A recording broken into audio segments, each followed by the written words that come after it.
They told you friendship was sacred. They told you it was pure, that it stood above ambition, beyond betrayal, and outside the laws of power. But they lied, and if you still believe them, you are already ensnared in the oldest trap ever devised by man. Let me ask you this: how many of your friends would stand beside you if you had nothing to offer them? Strip away your status, your resources, your influence. What remains? Silence. That's what. Cold, cutting silence. Because behind every smiling face may lurk a calculation, behind every warm embrace an evaluation. Most friendships are not forged in love, but in need, not in loyalty, but in leverage. This is not cynicism, this is clarity. The ones who call you brother or sister today will walk away tomorrow if your usefulness fades. The truth is brutal, but empowering. Friendship is currency in the market of human affairs, and those who do not understand this will be forever bankrupt in the economy of life. You believe they care about you? No, they care about what you do for them, how you make them feel, how you elevate their position. Strip that away, and you will see how quickly affection turns to apathy or even contempt. You must learn this. If you do not see the strings, you are the puppet. Do not mistake shared laughs for shared loyalty. Even betrayal often wears the mask of affection. People align with you not out of principle, but out of purpose. They will offer you trust when it costs them nothing, and abandon you when their gain demands it. To them, friendship is a contract without terms, to be broken without consequence. So why should you play by different rules? If you wish to endure in this world, if you wish not to be a pawn but the player, then you must master the art of appearances. Let them believe you are warm, kind, loyal. Let them believe they hold your heart in their hands. And while they are distracted by that illusion, hold your purpose in focus. Use friendship, but never be used by it. Show warmth, but never be weakened by it. Affection is a tool. Trust is a lever. Loyalty, a temporary illusion best used to advance your aims. Understand this. People are predictable. They are drawn to strength. They are loyal to advantage. When your light burns bright, they will swarm like moths. When your flame dims, they will vanish. Do not be hurt. Be ready. Do not seek friendship. Seek utility. Surround yourself not with those who flatter, but those who serve a role. Place value above virtue, and you will never be deceived. The strong are not those who are loved. They are those who can walk alone, who can stand in a room full of smiles and trust none of them, and still command the room. This does not mean you must become heartless. It means you must become strategic. Emotional intelligence is not about being soft. It is about seeing through the performance of connection. It is about knowing what others want from you and deciding if giving it serves your interests. Be generous, but selectively. Be kind, but cautiously. And if you must trust, let it be trust with reins and escape plans, never blind surrender. And here's the hardest truth. Most of your pain, most of your betrayal, most of your confusion did not come from enemies. It came from those you called friend, but if you turn your gaze inward, you'll see the root of that pain was not their betrayal. It was your expectation. You believed in friendship as a sacred bond. That belief blinded you. Naivete is not innocence. It is permission for others to exploit you. So stop giving that permission. You are not here to be liked. You are here to lead, to rise in this world. You must harness reality, not sentiment. Emotion is a liability if left unchecked, but if mastered, if understood, it becomes the most powerful force in your arsenal. Friendship is not something to surrender to, it is something to shape. Frame alliances that benefit you. Forge connections that serve your path. If they call it cold, let them. The lion has no concern for the opinion of the sheep. Your strength lies not in how many hands you shake, but how many understand you cannot be shaken. Let others chase companionship, you chase mastery, because while they waste time nurturing false bonds, you will be building the architecture of control. They will laugh in circles, you will build empires alone. And if you do find someone whose loyalty withstands the test of time, of change, of silence, then know this: that person is not your friend. They are an anomaly, a rare exception in a world built on self-interest. Do not expect them, do not depend on them, and if you are wise, do not need them, because the truly powerful are not those who have friends, they are those who no longer need them, as often idealized, is portrayed as a sacred, mutual connection born of affection, understanding, and loyalty. However, beneath the poetic veneer lies a much colder and more pragmatic truth. Friendship is often a tool of manipulation rather than a bond of loyalty. This is not a romantic notion, but a reality of human behavior governed by self-interest, power dynamics, and calculated exchange. When one examines relationships not through the lens of sentiment, but through the lens of utility, it becomes painfully clear that many friendships exist not for emotional fulfillment, but as a means to an end. People gravitate toward those who offer value, be it status, resources, influence, or psychological security. The emotional display may be genuine on the surface, but the underlying motivations are frequently transactional. Consider how quickly the quality and frequency of interactions shift once one's perceived usefulness declines. Someone who once checked in daily fades into silence the moment your professional relevance wanes. Friends who claimed they would always be there vanish during adversity. In such moments, the facade crumbles, revealing what the friendship truly was: a convenience, a benefit, a source of gain for the other party. Whether consciously or unconsciously, people forge relationships that enhance their position. This is not an indictment of humanity. It is a recognition of its operating system. This tendency toward manipulation is not always malicious.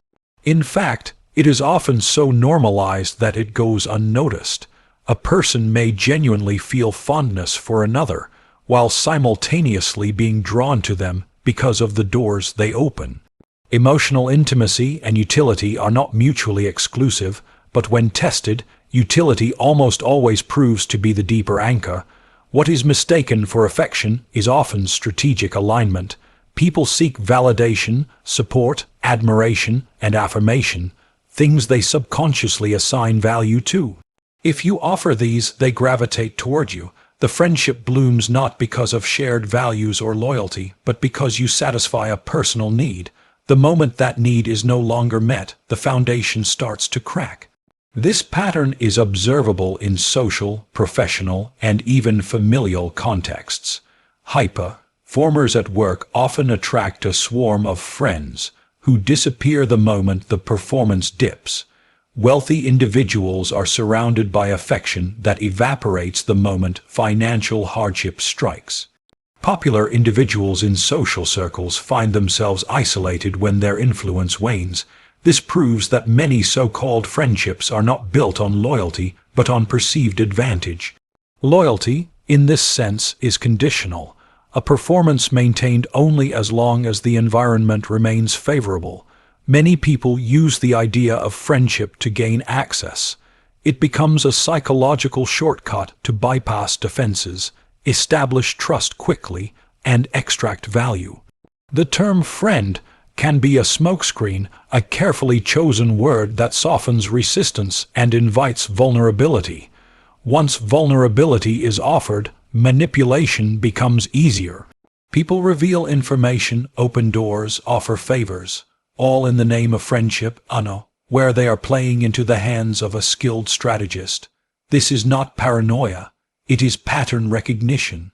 The more valuable you are, the more people will masquerade as loyal allies when in fact they are interested in what proximity to you provides.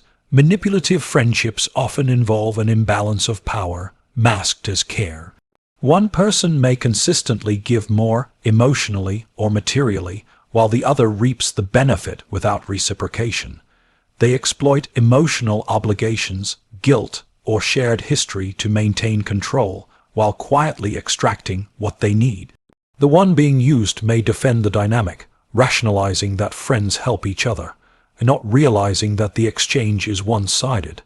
This kind of manipulation thrives in environments where loyalty is romanticized, and questioning motives is seen as betrayal. In reality, critical evaluation of a friend's behavior is essential to preserving autonomy and avoiding exploitation. What makes friendship such a potent trap is its emotional camouflage. Unlike open enemies or competitors, friends operate within your blind spot. You assume safety, goodwill, shared interest, and that very assumption is the weakness manipulators exploit. They know you won't question their motives. They rely on your emotional attachment to keep you pliable.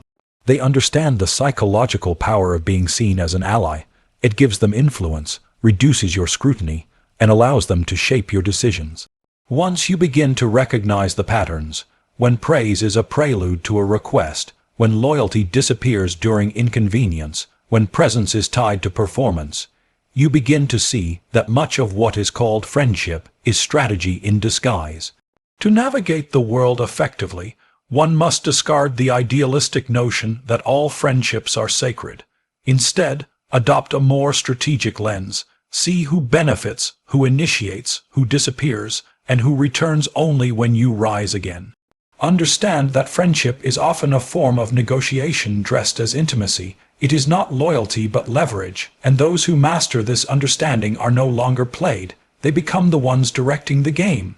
People are loyal only as long as it serves their interest. Trust is conditional, shaped by outcomes rather than intentions. This principle, often ignored in sentimental portrayals of human relationships, governs the behavior of most individuals, whether they realize it or not. Loyalty is frequently mistaken for moral character or deep personal attachment, when in reality it functions more like a contract bound by expectations.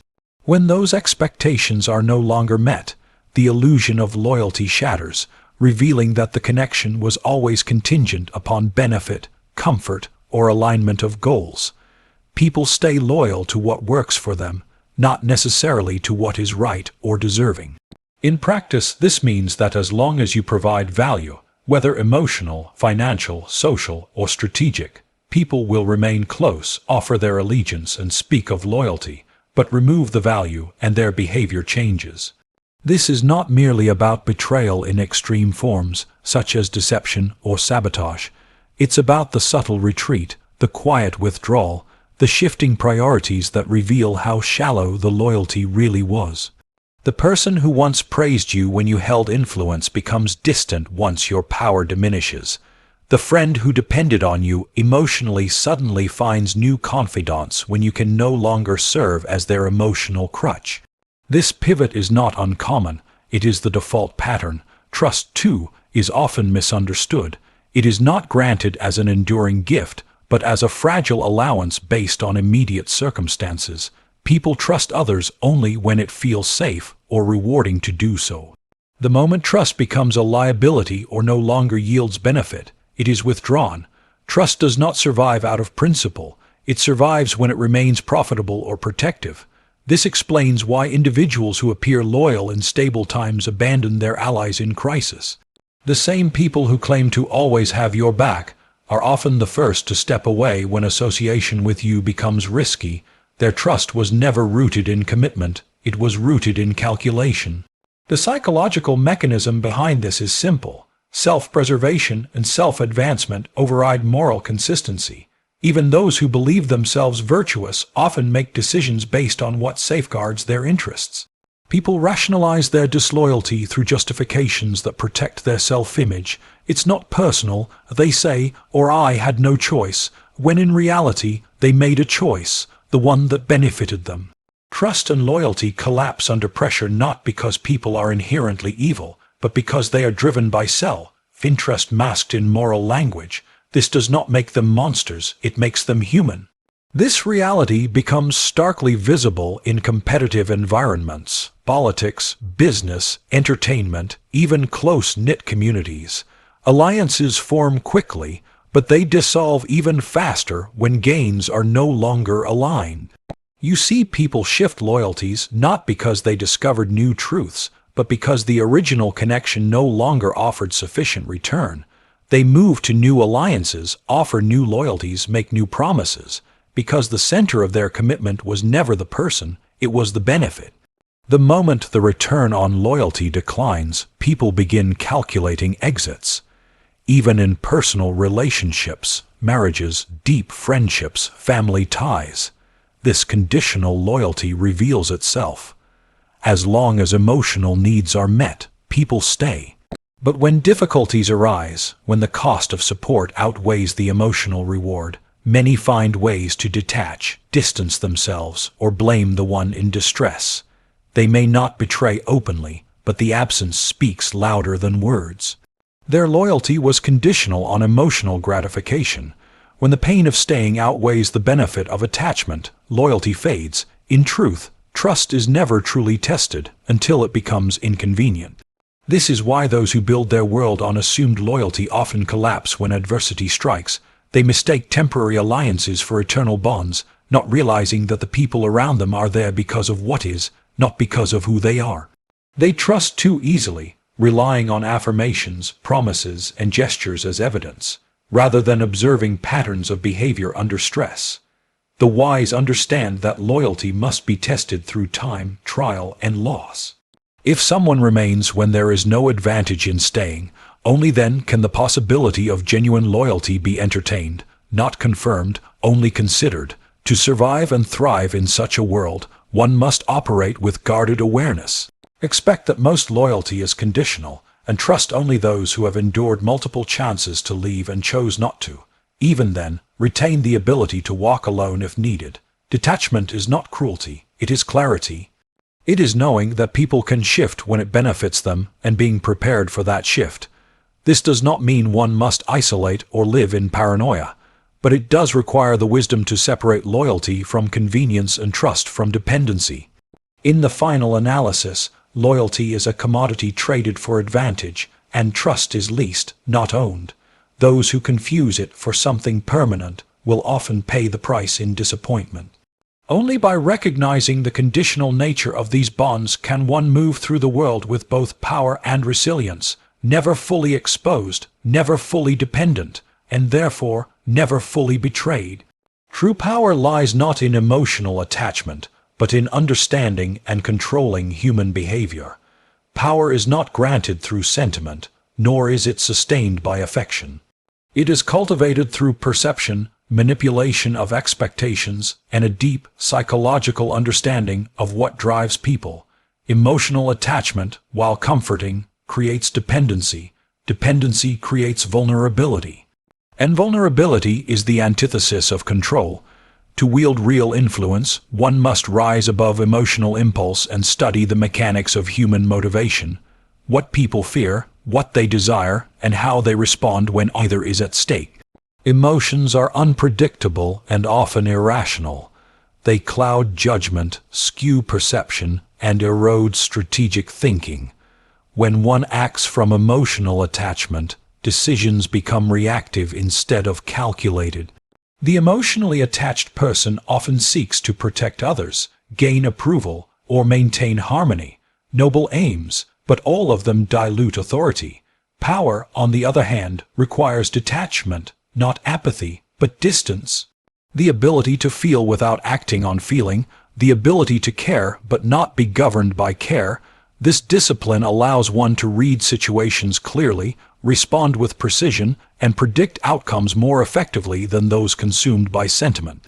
Understanding human behavior means knowing that people are not as complex as they pretend to be. They are driven overwhelmingly by primal forces: fear, insecurity, desire for recognition, need for control, and pursuit of validation.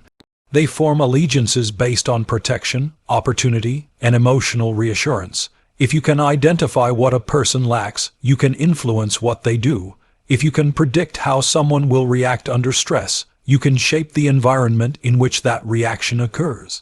This is the essence of power, to pull strings while others dance, believing the movement is their own. Those who rely on emotional bonds for power inevitably fall. Their influence is tied to being liked, to being needed. The moment that emotional currency runs out, when someone else offers more attention, more flattery, more emotional reinforcement, the bond breaks. Their authority was never real, it was borrowed. But the one who understands behavior and does not depend on love or loyalty can move independently, form alliances that serve purpose, and exit relationships the moment they become liabilities. This person does not seek permanence. They seek control over outcomes. If loyalty comes, it is welcomed. If it doesn't, nothing changes. Control is not always loud or visible. It often operates in silence. through suggestion, subtle cues, and emotional anticipation. The most powerful individuals are not those who demand obedience, but those who influence decisions without appearing to. They do not argue, they redirect. They do not beg, they maneuver. They rarely reveal their full intentions because unpredictability is power. When people don't know what you want, they can't anticipate your next move. When you understand what they want, you can feed their illusion while protecting your reality. Emotional attachment makes one predictable. The attached person becomes easier to manipulate because their fear of loss controls them. They will compromise to preserve the relationship, apologize to maintain peace, and weaken their stance to avoid confrontation. They are tethered, but the one who is willing to lose the bond in order to maintain their strategy becomes dangerous. They are free, and freedom, in psychological terms, is the foundation of power. You cannot influence others if you are constantly being pulled by your own emotional needs.